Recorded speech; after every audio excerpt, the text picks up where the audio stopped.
Hey there, baseball fans. Nathan Rode and Phil Kerber here with the latest episode of Coffee and Curveballs. Curbs is joining me this week as we are both down at Wilson Premier at Lakepoint a couple of weekends ago. And Curbs, it was just stacked with talent. Yeah, that was one of the most talent-filled events we've held at the park since I've been there these past 2 summers. I mean, every field you walked over to, there was dudes all over the place. It was hard to take in all the action, but I think we Yeah. did a good job. Yeah, certainly so. But let's talk about some of those dudes. Starting off with TJ White. I've seen him a couple of times this summer. Obviously, big power. He's a switch hitter. So what does he do in the first two at bats that I get to watch him? Goes bomb squad. And then I had a game where I was trying to watch an arm. So I said, hey, Phil, go watch TJ White for me. And what did he do for you?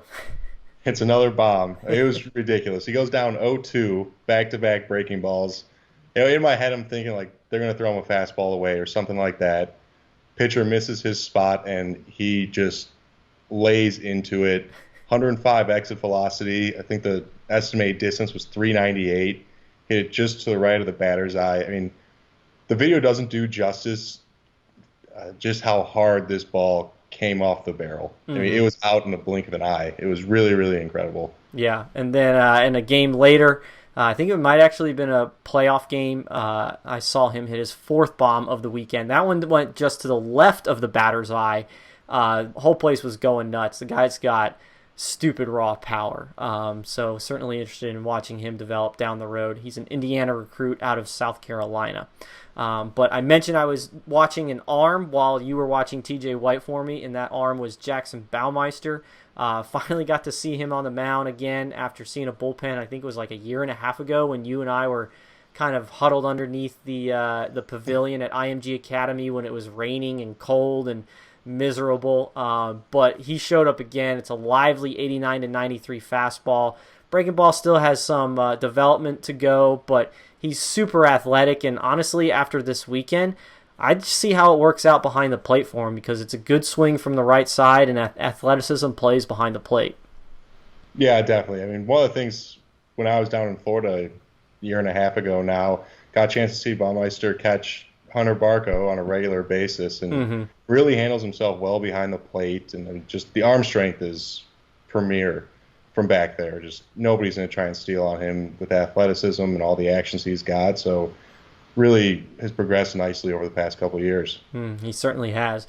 And speaking of arm strength, Harry Ford is a guy that we certainly know for his defense behind the plate, but seems that he's been starting to show off some power this summer. I think he's hit 11 or 12 bombs on the circuit this summer and fall, two of which came this weekend at Wilson Premier.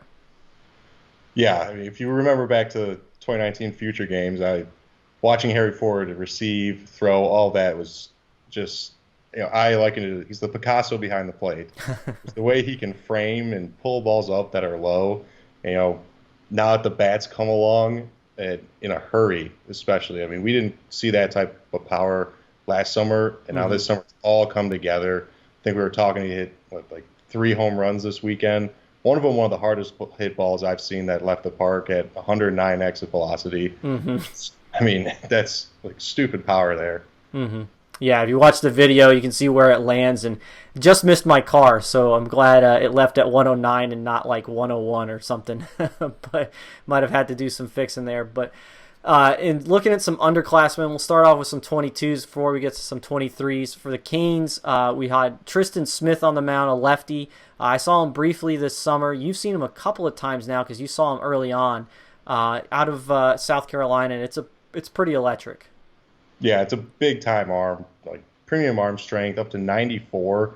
And that's the 2 times I've seen him. He's been up to 94. Throws strikes, throws in this nice little slurvish slider type pitch that complements his fastball well. And I mean, I liken him to the left-handed version of Riley Stanford.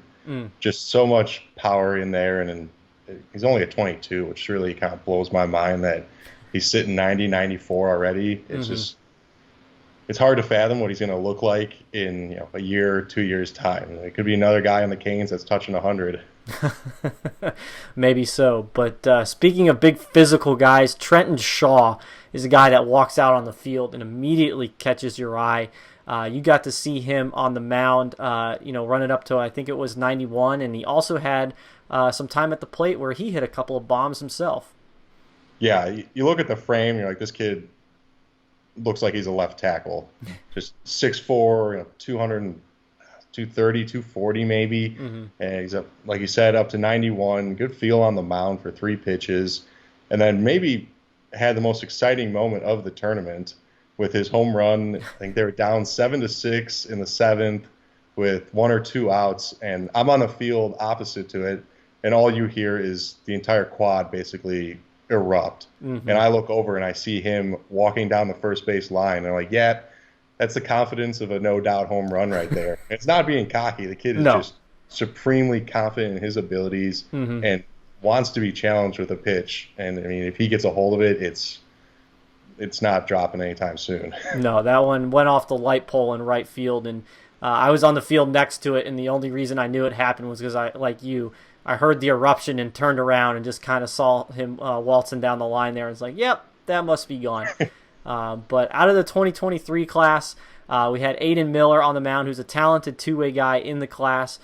On that last day, the championship Monday of the Wilson Premier, I bumped into a scout who was coaching one of the teams. I was like, hey, how'd the game go? And he goes, oh, well, we lost. That Aiden Miller kid was on the mound. I was like, oh, yeah, he'll get you.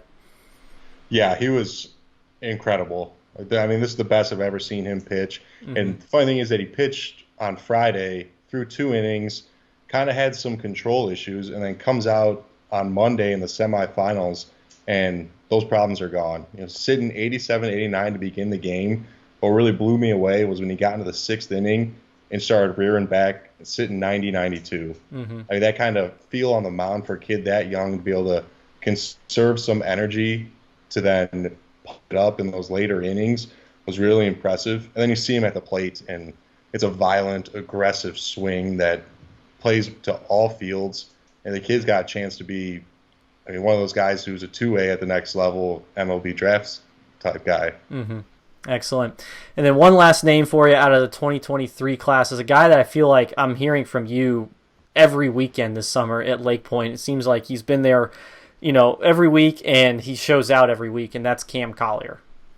Yeah, I thank God every day that he moved from Illinois to Georgia so that I get a chance to see him so often.